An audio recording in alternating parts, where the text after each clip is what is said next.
start to bring in some of these, you create other habits around that. So for example, you might think about, walking to your meeting, and it doesn't matter even if it's Zoom, right? Either walk in place, walk to the bathroom, and back, these kinds of things. Think about, we also, when we're looking at the schedule, it's, what types of meetings do you have? Are there any meetings that you can create as walk and talks? Yes. So that you don't have to be right in front of your computer. And maybe it is even, checking in with a friend or something like that. Or if, your kids call or something like that, like move yourself away from the computer and just walk to the door, right? And that's already going to break up the day. And so what you would do is you would make that the consistent thing.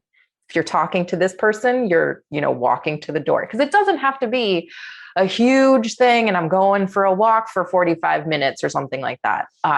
Hopefully we try to build up, to some of that. And I do think that having a step goal is really helpful as a way to see how much movement you're getting during the day.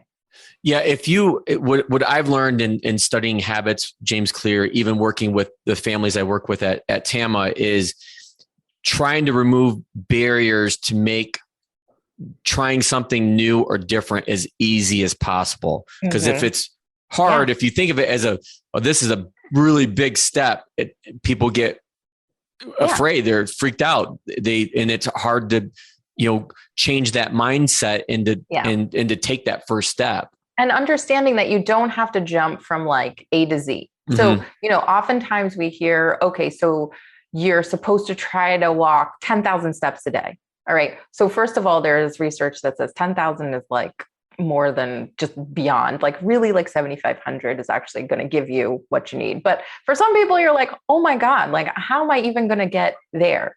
And so it's really important that you allow yourself to build up to that. So instead of starting at that number of 7,500, maybe you're just like, well, first of all, how many steps am I getting on a work day?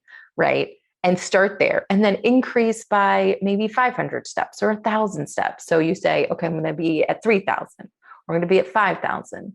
And one of the other things that I think is so important, and especially, parents, and giving yourself that flexibility, thinking about, not just having one goal where it's like, okay, every day I'm walking 7,500 steps. Instead, your goal is that you have a step goal. So you give yourself some flexibility, because some days you might look at the schedule and be like, there is no way I am going to hit that higher number.